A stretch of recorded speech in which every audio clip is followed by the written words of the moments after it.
right, art of seeing, the art of the arrangement. It's all about contrast. And what we're going to do here over the next hour to an hour and a half is hopefully enlighten you in the art of image making. I feel very humbled in the presence of so many attendees. And I just want to say a huge, huge thank you to this large turnout, which is unprecedented. Never before have I had such a large group on a Zoom. I've certainly done a number of public presentations where we've had in excess of several thousand people. But on Zoom, you take pride in your promotion and marketing efforts because you have definitely set a new record, almost doubling a prior Zoom session. And so thanks again. Let's move on. First of all, I want all of you to be aware of one thing, that your purpose in watching this presentation, as well as unknowingly perhaps, your drive in going out and shooting, you have one objective, and that is to shoot the adjective, not the noun. Yet more often than not, you return home with nouns. And a noun is clearly defined when people look at your work and they say, "Oh, wow, that's a really nice red barn." Or they say something like, "Wow, what a pretty bird." As opposed to wanting to hear, "Oh my God," or "incredible," "Oh, that's so amazing." Those are the adjectives you and I both are hopefully looking for. And if we're not driven to shoot adjectives, perhaps it's because you're not able to see specifically how an adjective is created. And again, this presentation will address much of that very thing. Regarding my own social media, I am Brian F. Peterson at Mac.com. That's my email address, first of all. If you want to contact me directly by email, I have no problem with that whatsoever. I'm never too busy to receive and answer an email. But social media, yes, I'm on Facebook, but I really enjoy Instagram, where I post Monday, Wednesdays, and Fridays, almost without fail, a how-to Instagram post on how to improve photographically whatever it is that you perhaps are struggling with. You may find it useful and beneficial. Likewise, you may find it reaffirming when you read my post. Again, they're mostly about how to improve one's photography. My books, many of you are familiar with the #1 selling book that I've written, over 1 million copies in 9 languages, Understanding Exposure. In addition, Learning to See Creatively, which is in its 3rd edition. Understanding Color. It's been a lot of fun with this book as well. And several years ago, I updated my portrait photography book with all new photos and new text, simply called Understanding Portrait Photography. And about 1.5 years ago, Brian Peterson Photography School, a fun book. Every page is the work of the students on the left and my comments on the right. In effect, it's a book filled with insightful critiques. And this past June, in fact, the first day of summer, June 21st, my book, Understanding Street Photography, came out. And we begin with the elements of design and their emotional messages that they convey. Line, texture, shape, form, pattern, and color all contribute to the end result, and the end result, of course, being, did you record an adjective or did you just get a noun? Again, your goal should be, each and every time, to photograph the adjective and not the noun.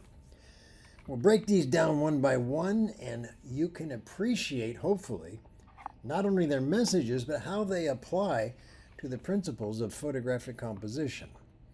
We begin with line. But before we break these down further, I wanted to share with you just briefly a few examples of some of my own experiences utilizing these elements of design, beginning with this photograph in Jodhpur, India, a very colorful photograph that relies on also line and texture besides the amazing colors. And a bit of a surprise as I was photographing this, a dog showed up at the window and I managed to get 3 quick shots off before the dog just as quickly disappeared. Moving on to Greece with my co-author from the book Understanding Color. This is Susanna Hyde, who's in my workshop attending the Santorini, Greece workshop several years ago. And Susanna brought along a red dress that she wanted me to photograph her throughout the Santorini landscape, so to speak, which is very heavy-duty architectural Mediterranean feelings to it, blues and whites, in contrast, of course, to her bright red dress. Staging a photograph is not at all something I'm opposed to. I do it a lot. Just as quickly as I do photographs like this, what we call candid street photography. A lot of luck is involved with good street photography. In this case, it's the luck of color matching, as I call it. I'm out in front of the U.S. Army recruiting station at 47th and 7th Avenue at Times Square when along comes a gentleman wearing red shorts on a rental blue bike. As he passed through the scene, I fired off the shot. Moving on to Holland, beautiful stormy day, textured sky, perfectly lined small trees in a perfectly horizontal lines of color, tulips blooming in the month of April. Moving on to Český Krumlov with my daughter, I said, Chloe, quick, go sit in that red bench. And by the way, do you have your red scarf? Oh, fantastic. Put that on. Will do, Pops, she says, and takes her position facing the wall, which is a wall of amazing textures, dotted with color. Inside my car, don't recommend this. I, however, chose to shoot while driving, although be it slow, through a tunnel in Portland, Oregon, turning off the windshield wipers to get even more textured glass, that being rain on my windshield, and shooting accordingly with a wide-angle lens. Having a little fun here with a composition, 50-50 in this respect, meaning 50% upper body, 50% lower body. In this instance here, oh, what luck. I asked my driver in Ethiopia's Omo Valley to pull over because I was expecting a really nice sunset against these 2 large fig trees. I did not expect, nor did I see 20 minutes prior when I had him pull over, that I would have anything remotely close to several gentlemen going through that same field with their cows, but that's exactly what transpired 20 minutes later after pulling over, this being that 20-minute later shot. The timing couldn't have been better. A lot of luck, as many of you know, is responsible for our success. And of course, the idea that luck rewards those who are prepared, I believe that's very true. You got your gear, you got your tripod, you got your cards, you got the right lens, and all of a sudden luck comes your way and you're ready. Pure and simple. Beautiful shadow of a tree falling across a field of blooming tulips. It's called shape, just like this is called shape. These are the shapes of my students. And my students are oftentimes called upon by me to pose for some of my photographs. The gentleman on the far left, however, he was a newbie. And when I showed him the photograph, he said, well, that's dumb. You can't tell it's me. And I said, well, you're not supposed to. You're a silhouette. And he just didn't like it. He said, well, boy, when I take a picture like that of my family, they get mad because nobody knows who they are. And that's why I'm here. I want to know how to take a picture to make them look like I know who they are. And you're not doing that. And I said, hold on. There's 2 ways to make a photograph in terms of the shape of people. In this case, a backlit scene reduces the people that I can clearly see with my own eyes into a shape, into a silhouetted shape, in fact. But if you want to be able to be seen, then you need to shoot these as front lit scenes or bring out your flash, and we'll have that lesson for another day. Bottom line is, by the end of the day, the gentleman had a successful outing and have determined that he knew there's a place to shoot silhouettes and there's a place not to shoot silhouettes.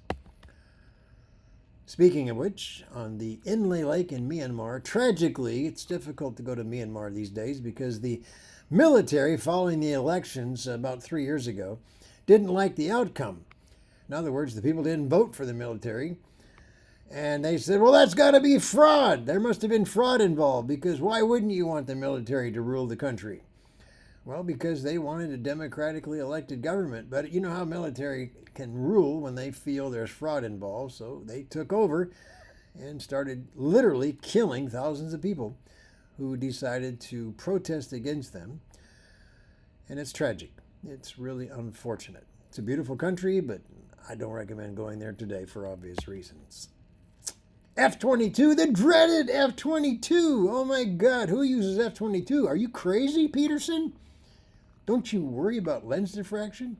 Well, obviously not. It's one of the most overblown, misunderstood aspects of photography. Strongly recommend using F-22. You'll learn why at the end of this presentation. But in the meantime, ask yourself this question. If F-22 is to be so dreaded and avoided at all costs, why would Nikon, why would Canon, why would Panasonic, why would Sony, why would Fuji put it on the lenses? Even Leica has F-22. Think about that. Is that just a cruel joke? Or is it something we really should never, ever use? Well, obviously, I use it a lot. But there's a right place to use it and the wrong place to use it. And again, the right place we'll discover near the end of this presentation. Finally, we're in Burano, Italy, the most colorful island in all of Europe, arguably, I suppose. But for me, it's definitely the most colorful and a great place to exercise and put into practice principles of color and its role in photographic composition. Hey, does this not redefine the word chimping? I mean, this is chimping the chimps. This is in Angkor Wat, Cambodia. And when I saw this, I could not believe how fortuitous I was to be in the right place at the right time, as these local photographers were mesmerized by these chimps, and in turn, equally mesmerized by the photographs they were taking as they were chimping and going, how did I do? How did I do? That's what we call chimping.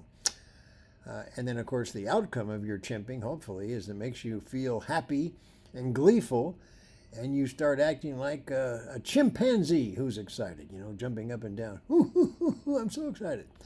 All right, moving on.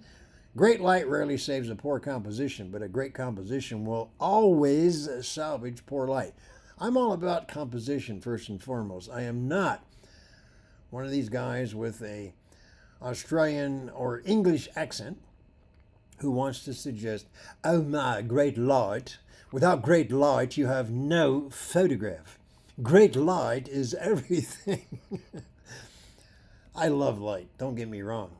But man, oh man, we don't always get the opportunity to shoot in great light. So I suggest you put a lot of your efforts and energy into the final arrangement, what is called composition, because great composition will always salvage the poor light that more often happens than not. What I mean by composition exactly, I'm definitely referring to what is called the golden section. Greek mean rule of thirds, call it what you want, but it utilizes the invisible yet very apparent need to adapt the rule of thirds, suggestion of thirds, golden mean, golden section, call it what you want. But first of all, let's look at this photograph and dissect it. Not only does it employ the rule of thirds, but prior to that, it also utilizes a super clean background, recognizing the importance of lens choice and aperture. In this case, the background 30 feet away of an orchard of green trees is rendered as out of focus color and tone because of a large lens opening coupled with a 300 millimeter lens. And then the rule of thirds takes over in terms of the overall placement inside the frame. Much like a sunrise in Chicago on a Saturday morning, underneath one of the bridges, we have a lone bicycler riding through. Wide angle lens, but nothing changes. We're still employing the rule of thirds. And again, birds in Singapore at a bird park where they sell parakeets among other varieties of birds. With a 105 millimeter macro lens pushed up to the cage itself. This is a rather large cage, But at wide open of a 2.5, I don't have any foreground bars to deal with. And more importantly, I'm anxious to get this photograph before that middle bird turns around. It's all about obstinance. It's all about being a rebel. I'm not like all those other parakeets. I'm my own parakeet. Anyway, bottom line is rule of thirds continues to be employed. As is the case here, I'm running into a coffee shop. I come out of the coffee shop on my way to the table. What an opportunity to take a motion-filled exposure. One of the areas that many photographers still, despite shooting for years, have yet to embrace, and I'm strongly recommending you do so now, is recognize that every single exposure that you've ever taken is merely one of a minimum of 6 possible correct exposures. You're probably thinking, what did he just say? Now that's confusing as hell, right? Not at all. What I mean simply is this. F8, this is a hypothetical exposure, but F8 at 100th of a second, whatever the subject matter might be. Let's say it's a simple portrait. Your meter says, hey, that's the correct exposure, F8 at 100th, so you take it. I promise you'll have the same exact correct exposure if you go F11 at a 200th of a second, or F16, I'm sorry, F11 at a 50th of a second. Oh boy, I'm going to screw up here. My apologies. F8 at a 100th of a second is the same as F56 at a 200th, which is the same as F4 at a 400th, which is the same as, now going the other way, as F11 at a 50th, and F16 at a 1 over 25, a 25th of a second, or at F22, 1 at a roughly 13th of a second. All of those exposures are exactly the same in terms of quantitative value. Yet, one of those will be far more creative than all the others. Now, the creativity might be expressed in a narrow depth of field or a massive depth of field. It might be expressed in that one freezes action when you wanted it to, or one implies motion because that's what you wanted to do. That's certainly the case here. On the way to that table, I'm shooting F22, again, that dreaded F22, at 1/8 of a second as I hurry myself to the table. Hand holding the camera in one hand, holding the coffee cup in the other. If I were to shot this at F8, what would my shutter speed be? Do the math. 22 and an 1/8 is the same as 16 at a 15th, which is the same as F11 at a 30th, and F8 would be a 60th. You wouldn't have any motion, at least nothing like this, if I shot this at F8. I'm at a 60th, but I'm not. I'm at F22 and an 1/8. More importantly, I'm embracing the rule of thirds. You go vertical, nothing changes. The rule of thirds goes with you. And speaking of which, to be clear, how do you shoot vertical compositions? You use a vertical camera. That's not... Will you what? Did he say use a vertical camera? Is there such a thing? Yeah, it's called turn your horizontal camera sideways. Years ago, I had a student who had a Pentax K1000, and showing her a number of verticals in a slide presentation, she said, I have a question. How much do vertical cameras cost? And my answer was, what? First of all, did you just ask? And she said, how much do vertical cameras cost? She was serious. So I asked her, you have a Pentax K1000? And I believe she said, yep. I could see it on her desk in front of her. And I said, well, you can get the Pentax V for vertical, 500. And that's the camera to shoot verticals. She's writing this down. Of course, a few other students are like, he's pulling her leg. I said, quite honestly, there's no such thing. And she said, well, how do you do it? And I said, turn the camera sideways. And she thought, if I do that, aren't my little stick and the lollipop looking thing on the right side of my camera going to drop, fall, become somehow broken? And of course I explained, no, that wasn't going to happen. And she was elated to think she saved all this money now because she didn't need another camera. Funny how life works sometimes. I'm not going to read all this. I'll spare you that, but you can read this later since this is on tape. But bottom line I want you to read is that the thicker any line, the more forceful its message, and the length of any line determines the volume of its voice. Converging parallels, movement and speed, that's what they're known for. Well, how about this? And on top of that movement and speed of those stairway is a cat moving in the direction of those converging parallels. A lot of depth in this photograph. Converging parallels again running both directions, creating kind of an X shape. This is a 40-minute exposure. It's like, no way, it's not 40 minutes. It is 40 minutes. Why on earth would this be a 40-minute exposure? Well, it's snowing for one thing. Number two, I'm outside on my deck. It is relatively dark in this early morning light. But you're still scratching your head thinking, yeah, but that doesn't explain the 40-minute exposure. Unless he used a couple of big stoppers, but why would he do that? Well, if you're following all this and still perplexed, I don't blame you whatsoever. It's only a 40-minute exposure for one simple reason. I had to wait 40 minutes for a red car to go through that intersection. For the first 39 minutes and roughly 59 seconds, all there was white cars or gray cars or black cars. I did get a green car, and there was kind of a mustard yellow car, but didn't like the green and the mustard yellow. I wanted red. In Lyon, France, where I was living at the time, out on my fourth floor terrace, I made the discovery on this day, this cold, snowy, blustery day, what I call a Winnie the Pooh kind of day.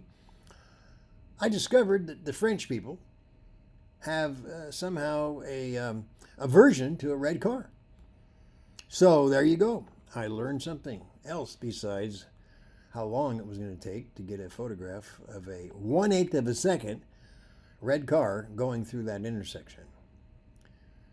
Boy, if you're at the Masai Mara or Tanzania, a great place to practice shooting lions is with all those zebras.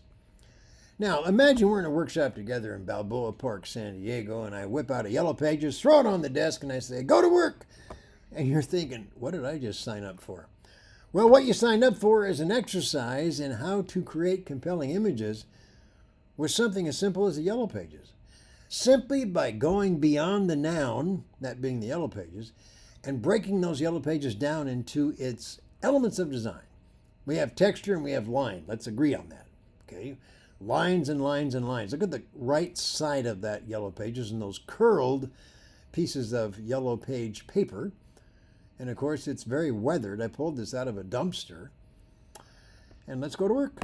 And do what? Just create compositions, in this case, of curvilinear lines from that very Yellow Pages. Striking image. And let's call it what it is. It's just Yellow Pages. Weathered Yellow Pages. This is the power of reducing your composition to the elements of design. In this case, for obvious reasons, it's nothing more than curvilinear lines with some subtle textures.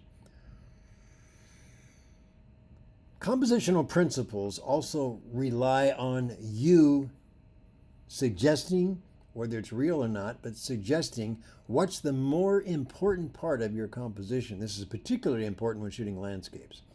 Every landscape is requiring you to tell the audience what's the most important part of your landscape.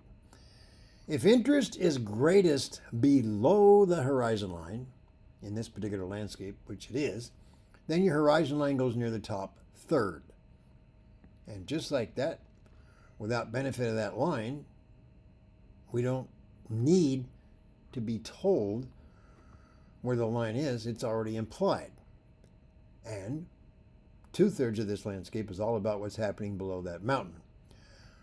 Likewise, the line is near the top third. Why? Because most everything in this composition runs up to that top third line. That's interesting.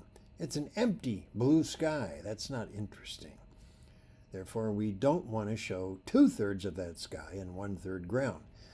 But in this case, we do want to let the sky take over, let the sky be the hero. We know how massive elephants are, but look how quickly they are humbled in terms of their size when we showcase them against the very large, expansive, and far-reaching skies of Nairobi.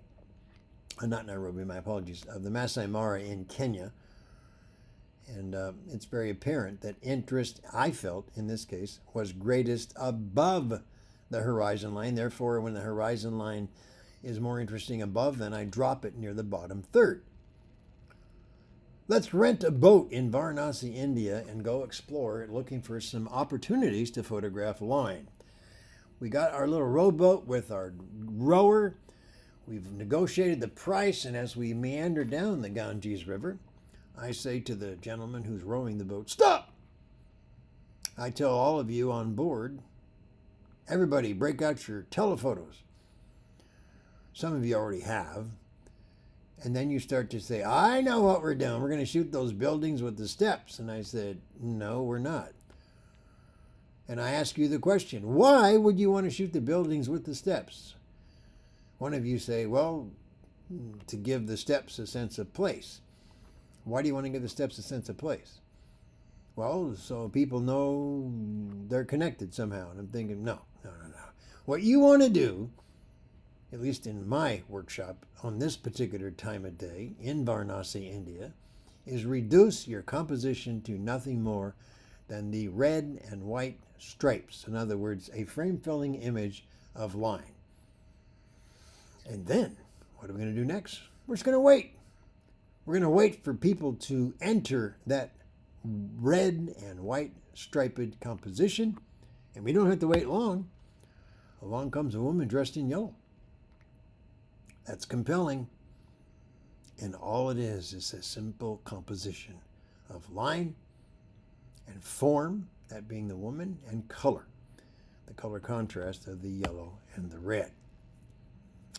This is a photograph that's very similar to a student who took the same image and was elated until I said to him, "I wouldn't be all excited about this." And he said, "What the hell? Why? This is fabulous. I came on this workshop specifically to get a blue-hour photograph of the Eiffel Tower."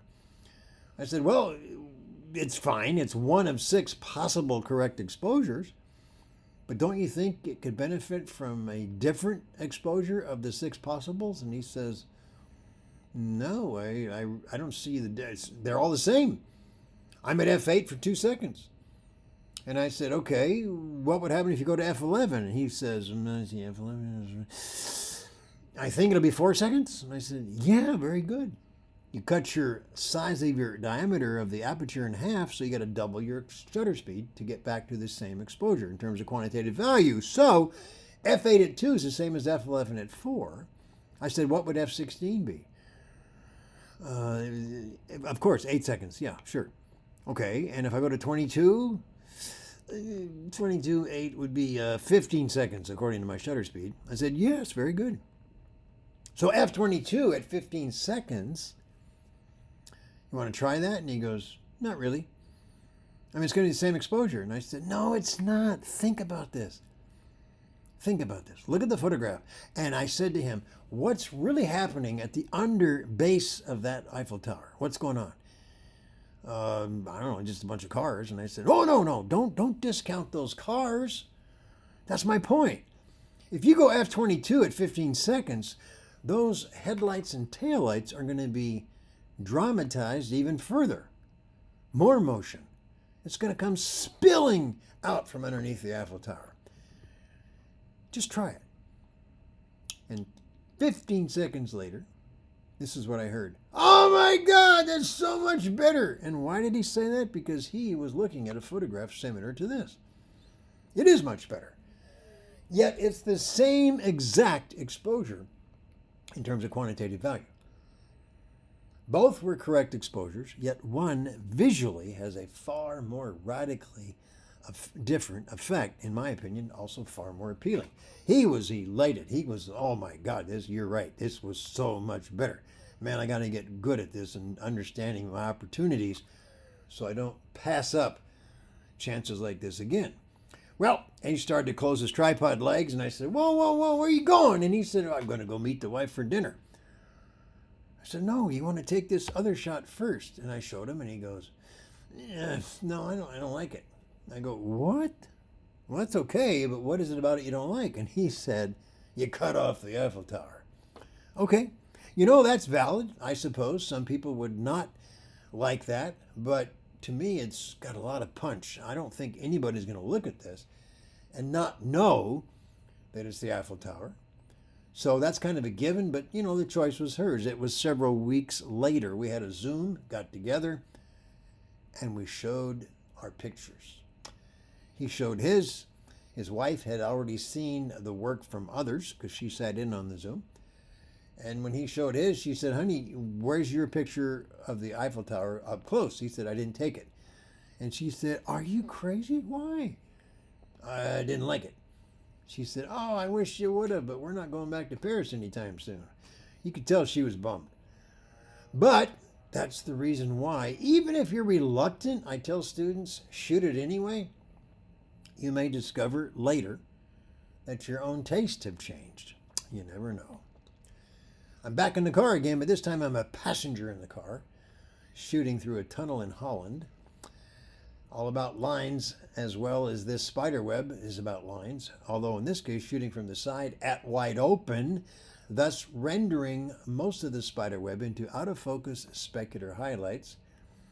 And the colors in that web has a direct result of air pollution, dirty air that has settled in overnight. And as the sun comes up and hits that, it's called diffraction of that dirty water, basically, causing the rainbow effects that you see. It's okay, not great. I tell students all the time, work it, work it, work it. Let's move around a bit on this particular day in Santorini, Greece. This is in an art gallery at noon, which is the only time when the sun comes through the slatted overhanging terrace. You get these striped lines. We're going to work it and get rid of that white. You know, that white in the background brings this wonderful musical image of pattern to a screeching halt. It's like somebody's entered the room and said, turn down the music. And we don't want that to happen. I want the music to continue. So we're going to get rid of that white by changing our point of view, going up a little bit higher, and getting a much more cleaner image. Again, musical, very much harmonious here all the way through. There's none of that white that's bringing this to a screeching halt. Here again, I'm in a bucket truck of all things, not on a drone, just in a bucket truck, and I'm photographing these lavender fields. They go on forever. That's the beautiful thing about pattern, which we'll discuss more of, but pattern, edge to edge, top to bottom, interrupted only by a tree. But that pattern gives you not a single clue.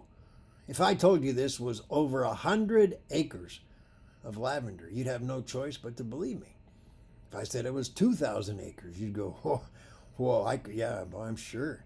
Well, the fact is, it's a maximum of about 100 acres here. That's it, not 2,000. But that's the lie of pattern. I had a woman in my workshop on Provence, France, and she was thrilled. She was from Wisconsin, and I said, Nancy, having a good time? She said, oh, I am. I can't wait to show my friends back home this photograph. And I said, let me see it. And I said, oh, okay. You think they're going to like this? She said, well, I hope so. I just don't think they're going to believe me unless I take the photograph when I tell them that their barns in Provence are made out of concrete. Of course, we use wood. And I said, oh, okay, that makes sense. I can see why you'd want to share that with your friends back home. Okay, well, look, before moving on, let's take some exciting pictures of the fields and shoot just the lavender and the sunflowers. Her answer, oh, it's like fingernails on a chalkboard. This is what she said. Oh, well, no, I'm just going to crop into it and do the field and flowers. When I get home, I'll just crop into it. I said, no, Nancy, don't do that. Don't say that. Why would you say that? She said, because I can. I got the Nikon D850. I got a huge amount of megapixels, and I can crop into it and still have enough to make a beautiful photo and print. And I said, but Nancy, we're having this conversation right in front of this scene. I mean, shoot it now. Why? Why not? No, it's okay. I'll just crop it when I get home. I said, Nancy, this isn't film. This is digital. It's free. You can shoot 1,000 images. It doesn't cost you anything for film. Yeah, I know, but okay, fine. I'll shoot it in camera. And she goes in tighter and she gets this photograph. or shall I say something very close. And I was elated for her, if nothing else, because she didn't have to crop it when she gets home. And then I used the analogy with her about why would you not want to do this in camera versus cropping when you get home. And the analogy is real simple. If I give you a briefcase filled with money, edge to edge, top to bottom, are you going to tell me that you're only going to take about half of the money from the case? Of course not. You're going to take all the money. And in my opinion, you will, in this case, fill the case as we've done here with all the money, that being the lavender fields and the sunflower, edge to edge, top to bottom, instead of leaving half the case empty. That's pretty simple. Texture is all about feelings, pure and simple. Lines you sort of feel, but texture is a heavy-duty feeling. It's a feeling of rough and smooth. It's a feeling of hot and cold, sharp, dull, heavy or light. And certainly texture is also about this. It defines many of us as we go through life. Defines us how? It defines us in terms of the overall texture of our skin. Clearly, this man appears to not have had an easy life. Maybe he has. I don't think so. What brief time I spent with him, he's a peanut farmer. I got the distinct impression life was hard. And it shows in his face. Smiling through it all, but nonetheless a hard life. This is the part that may surprise you. I asked, well, how old he was. He said he was 31. And that told me everything I felt I needed to know.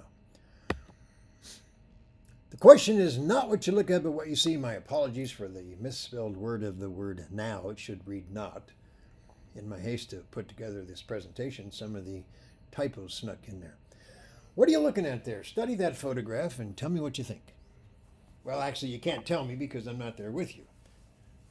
But I can tell you this much. It's probably not what you think.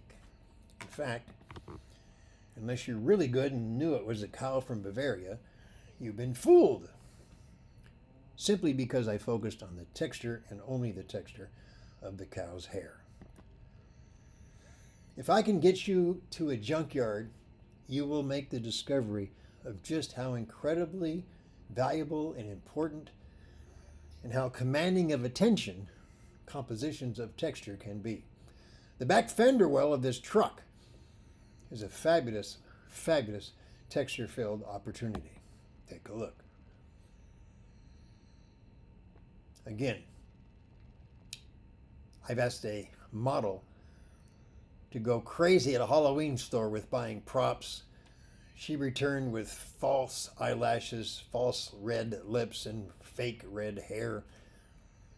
I said, put yourself together with all those props and then go under the water of a swimming pool to create a texture of layer across the top of her, of the reflections of that water.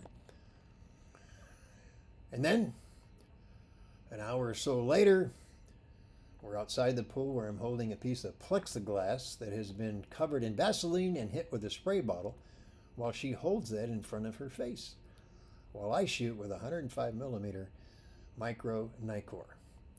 I take that same piece of plexiglass a few months later to Italy with me. Again, spray it with water and photograph the sunrise of the mini gondolas outside of San Marcos Square. And again, I take that same piece of plexiglass to India, setting up in a small, narrow street and just waiting for people to pass through. A lot of fun stuff there. The texture of a frost-covered spider web. Who can resist this, let alone who does not look at this and get a sense of just how chilly and cold it was on this morning? That's the power of not just only texture, being the rough frostiness of this web, but also the power of the color blue. Blue because the photograph is taken of a web in open shade and not under sunlight. And open shade records blue from the blue sky overhead. Just outside Kalispell, Montana, we got an opportunity to shoot texture once again, and this particular opportunity was initially missed by one of my students who took a photograph very similar to this and was quite elated. And I said, no, don't get elated yet, man. We haven't worked it yet. Work it, work it, work it. We got a lot of textured grass there in the foreground. We've got an arching branch of that tree up ahead. Let's move up towards that tree, incorporate far more foreground, and if we get lucky, we can use that arch somehow to frame up the red barn that you're so excited about. And we moved in closer and got a completely different composition. A composition that relies heavily on textures and lines. Back to the junkyard we go, so to speak. This is on the streets of Brooklyn. I've got it all squared up there for you. Got an arrow pointing right at it.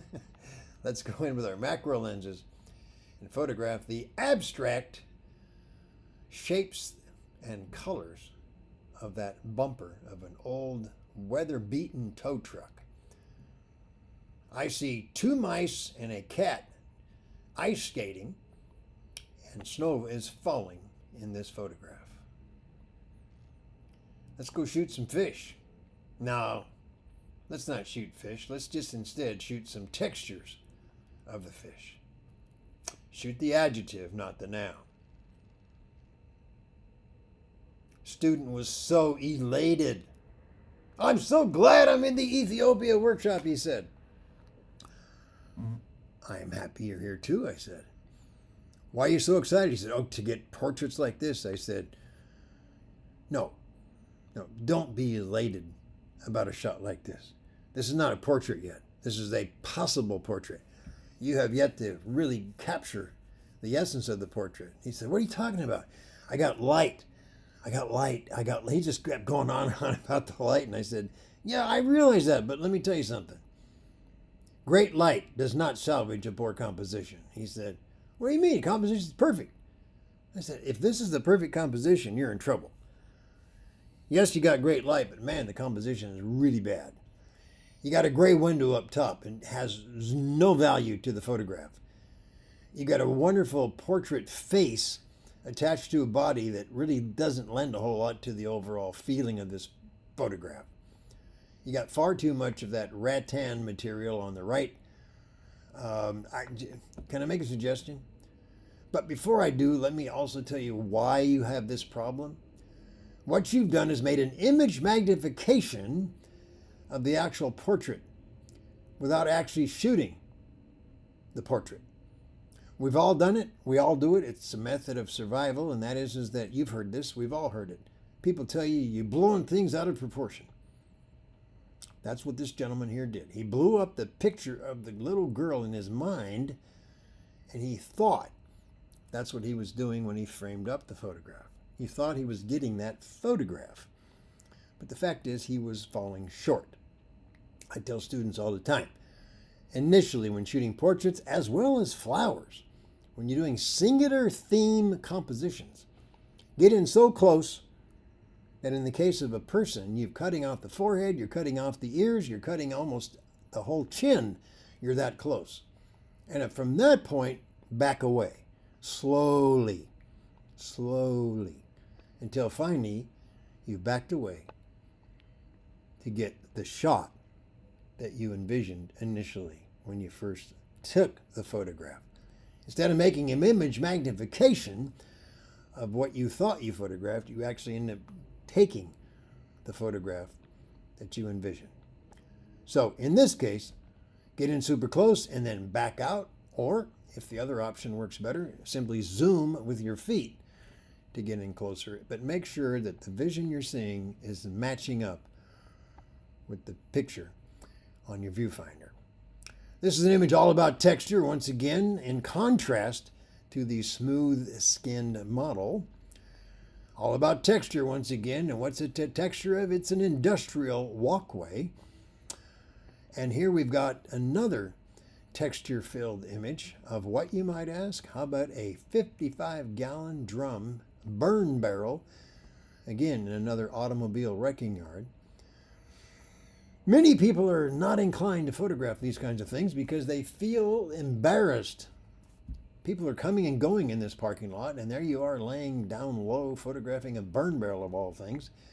And you're probably feeling shy and, oh my God, they're talking about me, I'm sure. They think I'm a crazy fool. Trust me, nobody's going to care. At the end of the day, you're not even part of the conversation. Nobody's going to go home from this and say, oh my God, you cannot believe what I saw. When I went to the wrecking yard today, this woman was down low to the ground photographing a burn barrel. And of course, the next day they go to work and they're going, oh my God, you can't believe what I saw yesterday. Trust me, if you really think that, boy, oh boy, are you ever out of touch. Nobody cares. They forgot about you the minute they left. They probably didn't even see you were there anyway. I don't want you to get discouraged and think you can't take photographs like this, because you can. Nobody cares. Nobody cares. Nobody cares. Take a picture of this truck from behind. Nobody cares. People are coming and going all around you, but nobody cares. Do not walk away from a photograph because you are worried about what people think. Get that photograph of that window, the blue sky reflecting in it, and you'll go home with a shot like this that people swear looks like ice. Could be an aerial taken from an airplane, but in fact it's just a broken window of an old truck. If you got a problem with me messing with nature, then you got a problem. I mess with nature all the time, and who's to say that what I did is not possible for nature to actually produce? If you got a super duper high windy day in the woods of Oregon, who's to say that some leaves are going to be flown up out of the ground, twirling around in the air, and one might get stuck in that crack of the tree? You don't know that. Well, that's how I justified putting that leaf there that allows me to go in tight and shoot just a beautiful still life of an autumn-colored leaf in a crack in an old tree. And by the way, if you're familiar with my books, then you're familiar with my number one rule. The best time to shoot a vertical is when? Right after the horizontal. Now, at this point, some of you are thinking, oh, my camera club would never allow that. That's not natural. Well, let me ask you a question. Let's assume for a moment I left the area, didn't move that leaf at all, and another group of photographers came by and said, whoa, check out the leaf in the tree. As far as they're concerned, is it not natural? They're not going to say, wait a minute, somebody put that there. There's no evidence that somebody put that there. It just kind of flew up in the air in the windstorm and got caught there. So they took it, and as far as they're concerned, it's very natural. Something to think about. More texture. I'm inside a shower curtain. I should say the model is. She's inside a shower curtain. There's a clear one in the front, and there's a white one behind her, and in between we've doused it with baby powder, and a little bit of spray, as well as baby powder on her skin.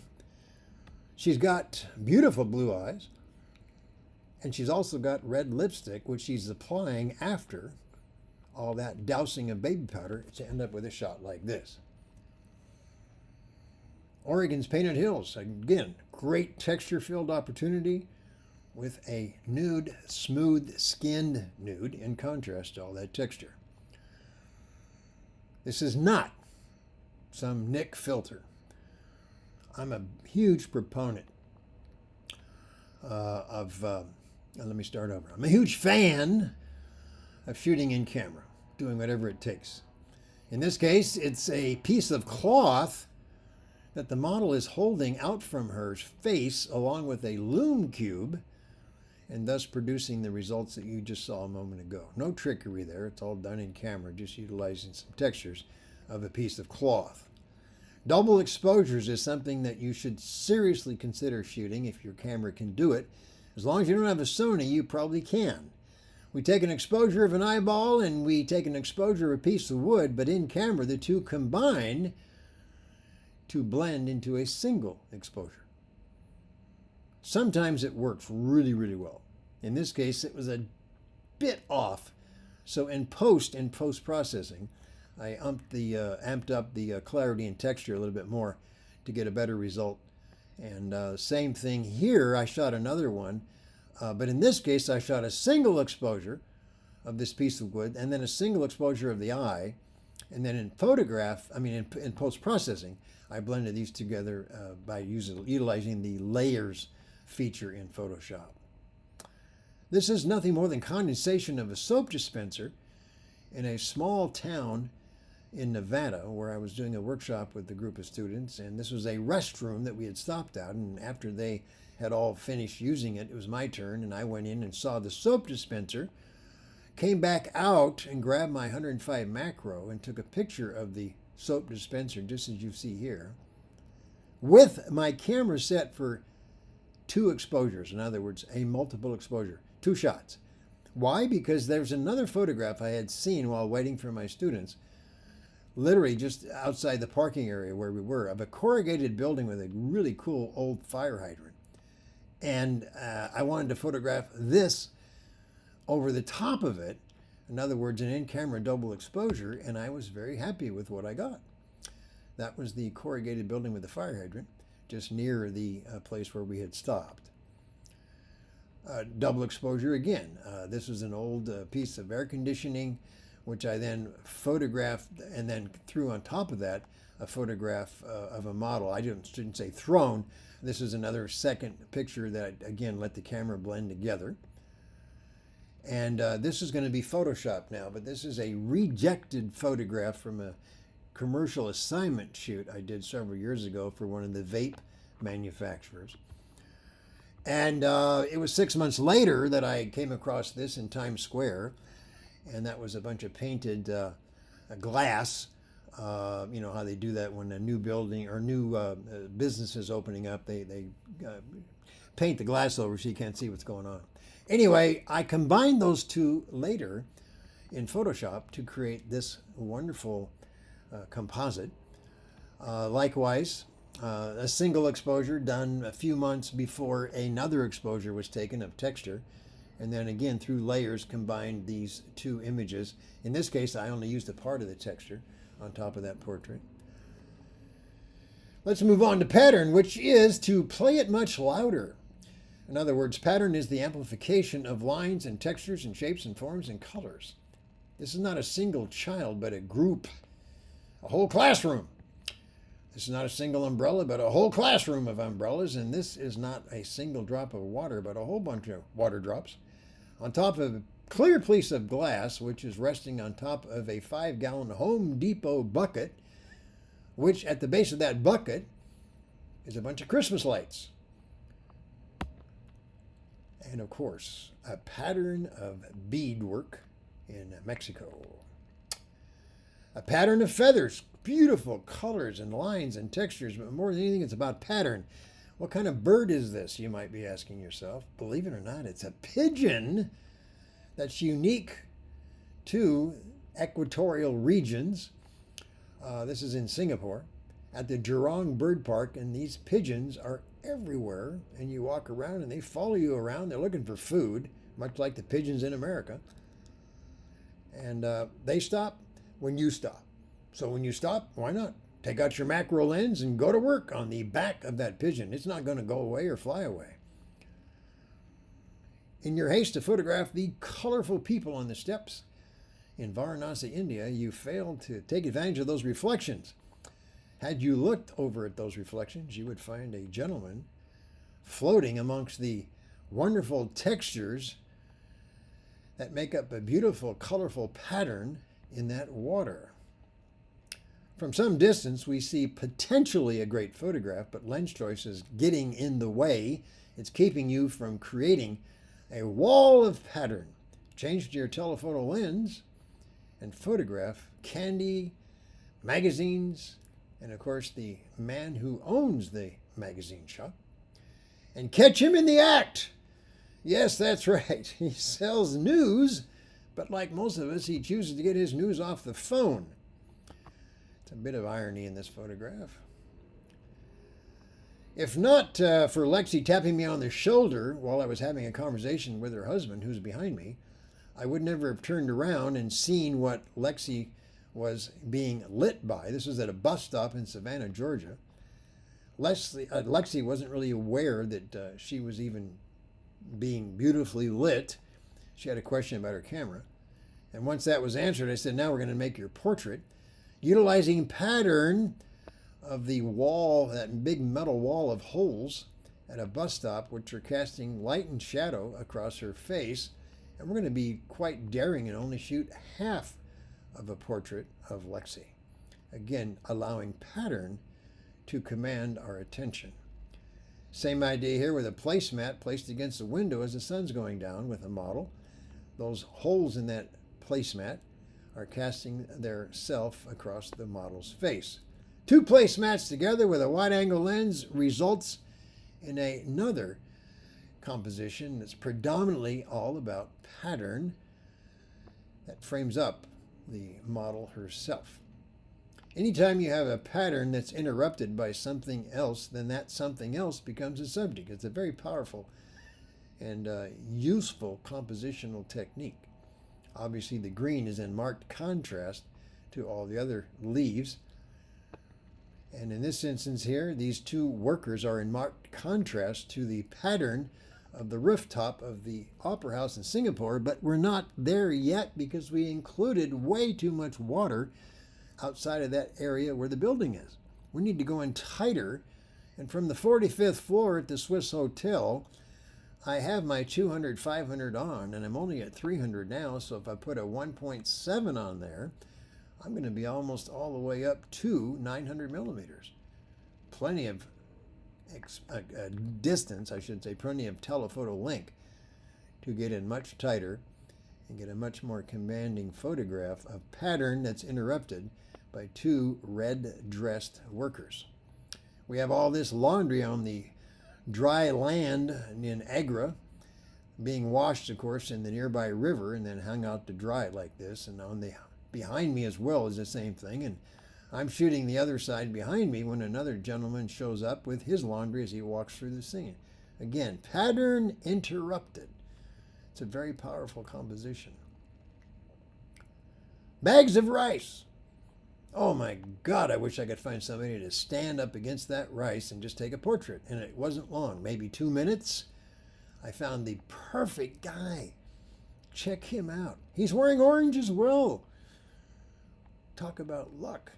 This is in Chandichuk in Delhi, India. It is a 400-year-old market. And boy, there's some incredible characters down there in Chandichuk, a lot. Shape and form are closely aligned. Shape is a two-dimensional subject. Form is three-dimensional, so to speak. Shape is backlit, sometimes front-lit, but form, without question, is always side-lit. We have backlight, sun going up, this being a sunrise. Change to a much longer lens and get a far more graphic and appealing image. We went from 200 all the way to 1200 with a 1.4, so theoretically, do the math, and I'm actually at about 1780. 1.4 times 12 is 480 plus 1200, actually 1680, my apologies. That's a lot of telephoto lens. Big sun. Stark shapes of banjo towers, as they're called. Be careful when shooting silhouettes because you can run into merger issues. In this case, my subject's arms are at his side. We, without realizing it, created a person without arms. And needless to say, that's okay if you have no problem with that. If particularly the person jumping has no problem with it. But realize when you're photographing with shape in mind, especially when backlit, everything's going to collapse into a silhouette. So be careful about potential mergers. No problem here. 2 legs and 2 arms. We know it's a woman, just like we know this is a woman. Unlike the shape of men, women have a different shape. And shape is the principal identifier of most of our experiences in life, at least initially. And we can tell what something is, if it's a threat, if it's not, based primarily on its shape. Horror movies are famous for this. You know, they have the monster where we only see initially its shape. We then learn about its texture about halfway through the movie, and then finally it's revealed near the end, which is why it's so difficult to do sequels, because we already know what the monster looks like. More shape. Sunrise in Ethiopia. I asked a couple tribal people, through the aid of a translator, to stand in the photograph. Gentleman walking through a overhead pedestrian walkway that's in relative shadow area against backdrop of buildings that are much brighter. He records the shape. I want to share with you the Sunny 16 formula. This is so important. It's a 50-year-old formula, but the Sunny 16 rule is pretty simple. If your aperture is at 16 and your subject's in full sunlight, whether it be side lit or front lit, but if your subject's in full sun and your aperture is at 16, all you got to do is match up your shutter speed number with an equal ISO number. The two have to be the same. F16, 200th of a second, you need to be at 200 ISO. F16, 400th of a second, you need to be at 400 ISO, and so on. I'm going to mosey on up to the hood of that truck with my wide-angle lens and just wait and position myself where I'm going to get a reflection on the hood of that truck as well as the building across the street, and hope and pray that somebody walks into the scene just before they go out of the scene and into the sunlight. I want to record their stark shape against the much brighter Sunny 16 exposure, and that's exactly what I was rewarded with. It took about 10 minutes, but I can wait, especially when it comes to a shot like this. Back to more backlight. Long lens is going to come out again, but these are the Hammer tribe that I've asked to climb up on those rocks and hold their rifles in the air. Now that they're doing that, I'm going to go to my super long lens, 1200 millimeters, and photograph the sun going down.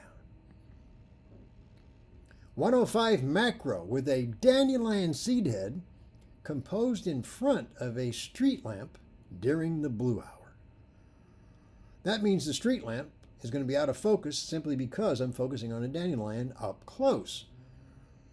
And that means it's a specular out of focus highlight that will, to the surprise of many, be confused as being the sun or the moon. It's neither. It's a street lamp. And it's circular in shape because it's just an out of focus highlight. That's all. Here we got form now. Unlike shape, which is hard to tell, hair color, outfits they're using, what's the skin tone, all that stuff. You don't know that with shape. But with form, which is side lit, no one will question you if you say this is a woman wearing an orange-red scarf. She's dark-skinned, she has brown eyes, and she probably could stand to have a little bit of dental cleaning. All that's visible because of the side lit form that this composition is composed in. Tulips. There's the photo. Move in tight and photograph its form. And again, just on the back of that truck, we got form once again, side lit. Side light emphasizes texture, and that also increases a subject's form in terms of its volume. Here we got a couple of syrup bottles on a on a snow cone business. The model's in a chair. We're going to photograph through those two bottles, believe it or not, at a large lens opening and reduce the depth of field to virtually nothing but her focused face. And again, utilizing, in this case, the frame with the frame, but out of focus colors to frame up the subject.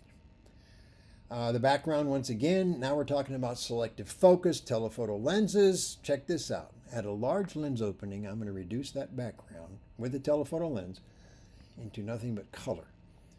That's it. And nice color to shoot a portrait against. His friend comes along and says, "Take my picture too." I said, "Gladly. No problem." Here we've got somewhat backlight, where we're combining form, that being the flags, with shape. The only reason that the flags are not silhouetted is because they're transparent, and thus providing us with form. And finally, every line, texture, shape, form, pattern is comprised of a color or colors. And every color, every hue, every tone has its own unique emotional message. Again, let's move on, and you can read about this later. We begin with an opportunity in Jodhpur, India to shoot an image of color. Yes, we have texture. Yes, we have line. Yes, we have form. But most of all, it's color. And anytime you have three colors on the color wheel that when connected by drawing lines from one to the other, you end up with a triangle. We call that triadic color, which is red, blue, and yellow. And I also asked the model to not show the whole face. Just kind of give me one of those shy faces. But predominantly it's an image, first and foremost, of color, which just so happens to be a portrait. In Chicago, we've got this incredible, colorful cafe, but in front of all that is a tent, a plastic tent. And that plastic tent is, without question, the subject of my desire. The texture of that tent with a 105 millimeter macro lens at f/22 will give me enough detail in the background to bring color into that overall texture. And color, of course, in this case from the restaurant. We can tell that those are patrons. It looks very painterly when in fact it's not. It's just the crinkled nature of the plastic tent that I'm photographing, and the result, of course, is the image you see here. One of my all-time favorites, taken years ago. Years meaning 10 years ago.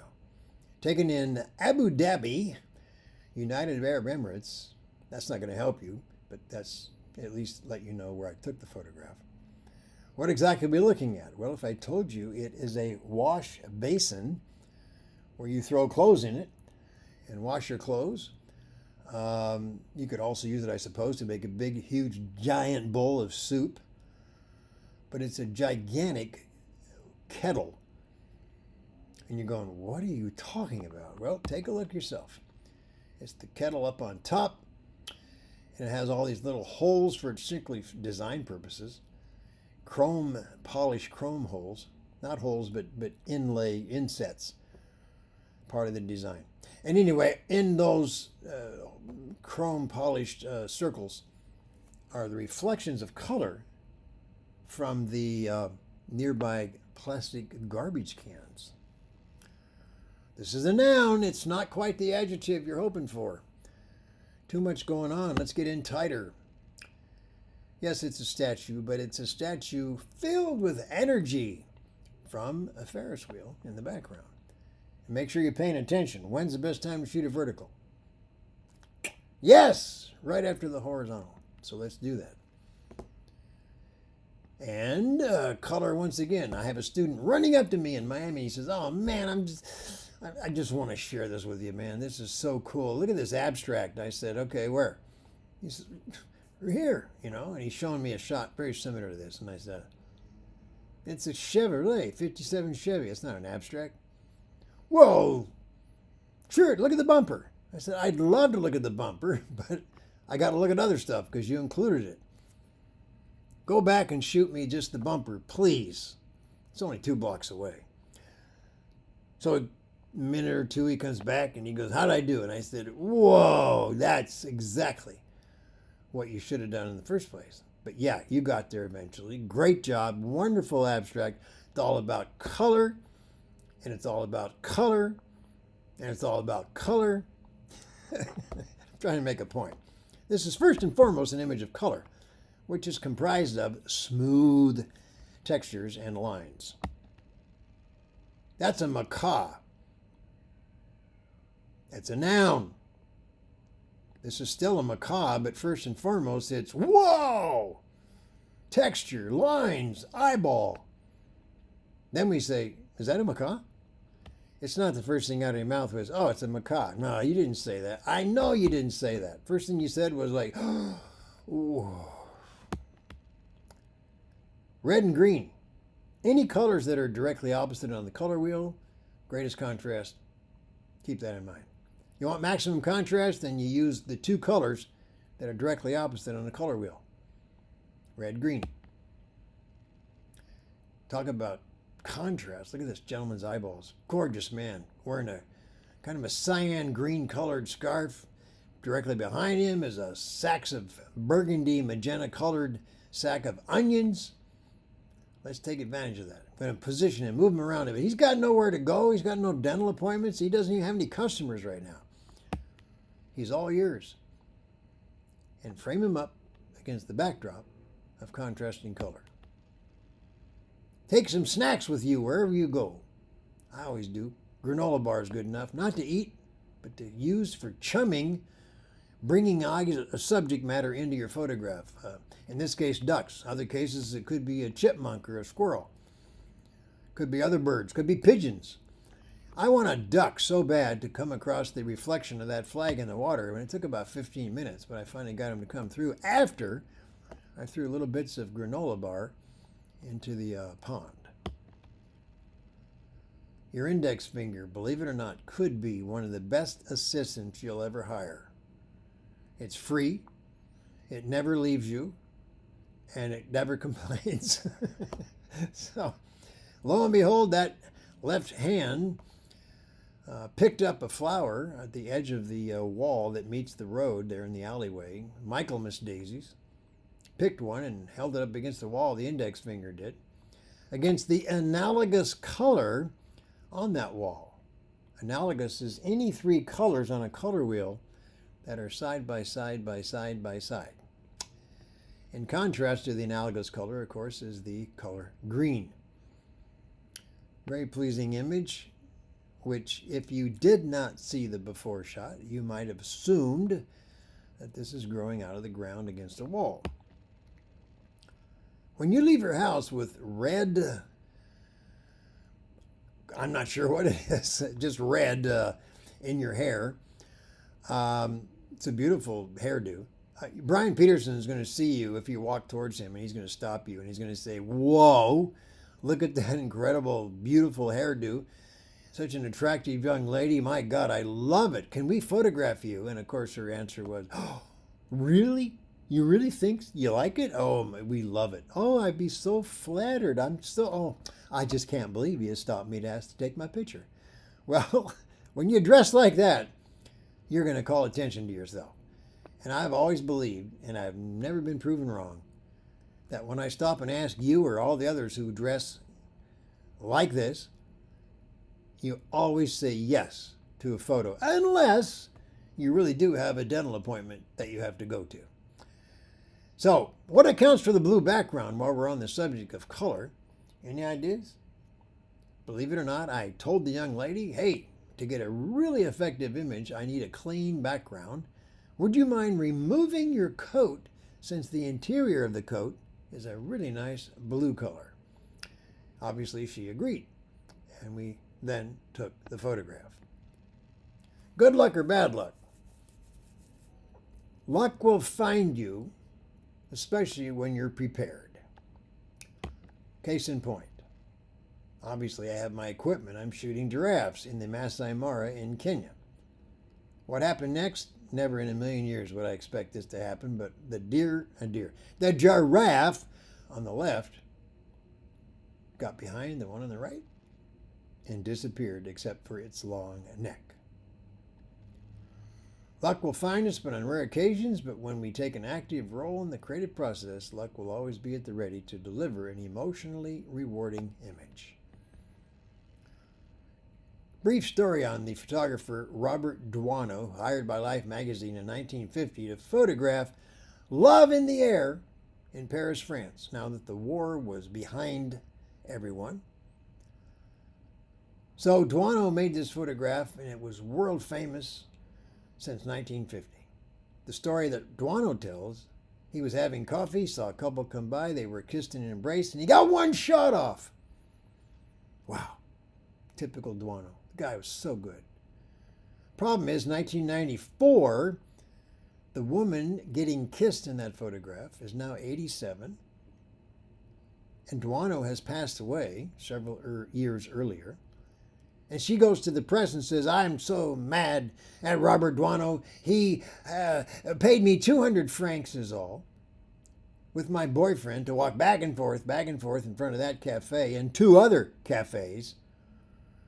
And I've remained silent long enough. I want more money." Because Duano's made millions on the posters and greeting cards that have been made from this photograph over the last 70 years. Well, they couldn't believe it. They said, "No, you're just a crazy old lady. You're making stuff up." But lo and behold, They go to where his negatives are stored, and yes, there's 3 rolls of black and white film of this same couple in 3 different locations in Paris, something Duano never divulged to anybody. He only gave Life magazine 1 single negative, which they in turn, of course, returned when they produced the article. So imagine that. Now, all of a sudden, for a brief period, Duano's work was under a cloud of suspicion. How much other amazing images of his were staged? And this is my point. Staging is something that if you're going to do, you have 2 options. Do it so well that it looks not staged. Or, opposite, stage something so ridiculously, incredibly foolish and stupid that the only way it could have been done is if it was staged. In other words, it's so unbelievable that it's not believable. Good staging is believable images that look like you just happened upon them. That's one of the reasons Duano is one of my heroes. I don't know how much other stuff he staged, but I'm guessing if this was one that he staged, then maybe it's fair to say he may have staged 25, 30% of his work. Who knows? So, with that in mind, I'm looking at a field of daisies in Tuscany, Italy. Oh, I'd love to find a single flower that's big and tall amongst the flowers we're looking at here, but guess what? I don't find any. So what am I going to do? Wait a minute. I can find a tall flower. Just give me a moment. Oh, I found one. All right. Yes, see? You just got to be patient. Wrong. I created a tall flower. How did I do that? By picking one and holding it in front of my lens. I did a Duano. I got no problem with that. None whatsoever. This is a Robert Duano in theory, because in other words, this is staged.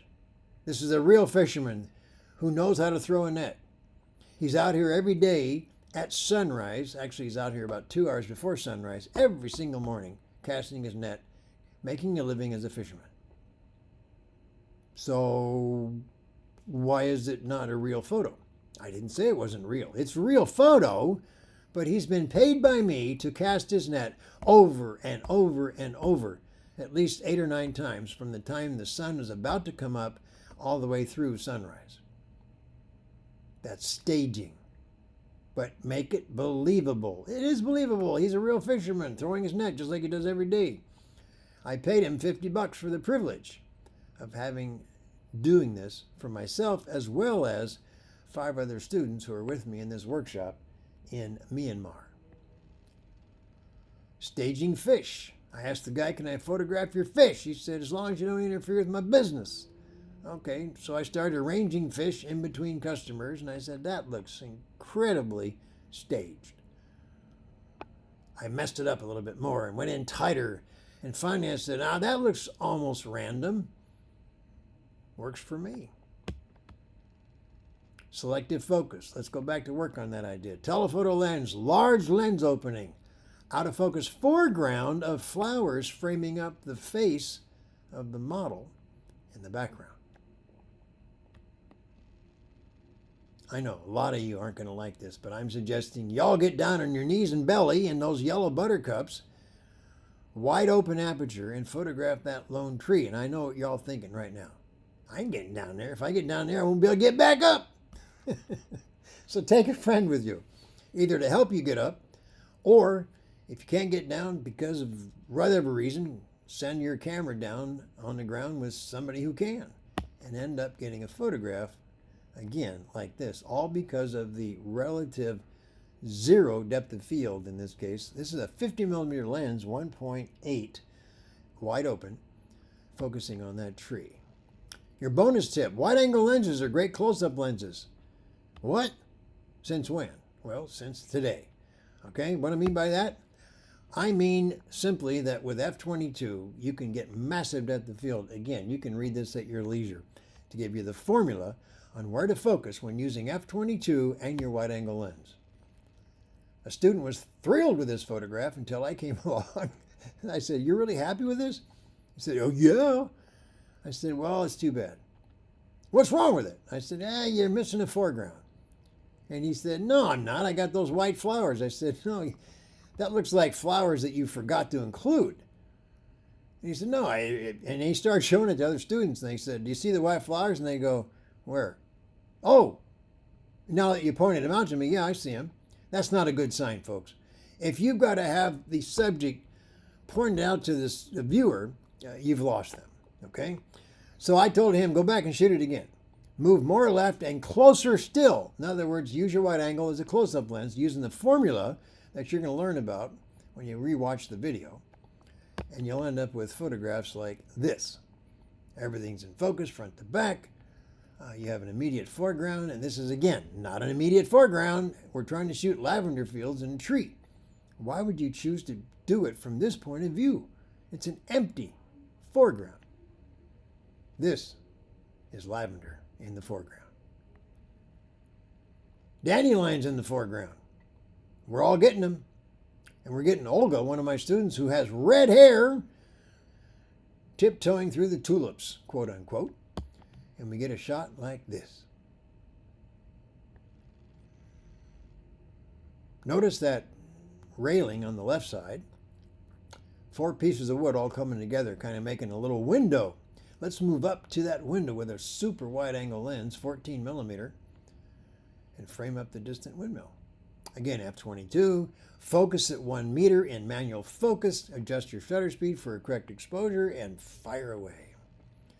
You all are lucky because you get to live in a 4-season climate. You should be doing this every single year, photographing the same scene in all seasons. Here we're in Beaujolais, France. We're shooting springtime and come back in the summer and shoot summertime. Come back in the fall and shoot the beautiful autumn colors. And fingers crossed, waiting for some snowfall. And it did arrive. Love this kind of stuff. Seasons of change. And that brings me to my final comment about what I'm doing here with all of you. And this is potentially some good news. This is the Brian F. Peterson PhotoWorkshops.com website. Boy, would I love to have all 469 of you come to a workshop, although that would be large. But maybe over the course of 10 years, we could work everybody in. In any event, this is the workshop website, and I wanted to say thank you again for such an amazing turnout, twice the size of any Zoom I've done in the past. So I'm humbled by that. I can't thank you enough for attending this presentation. For those in attendance, those watching the video, I want to make it real clear that if you go to the workshop website and you sign up for any of those workshops that are not sold out, please make a note when you do in making your $200 deposit, which is what's required.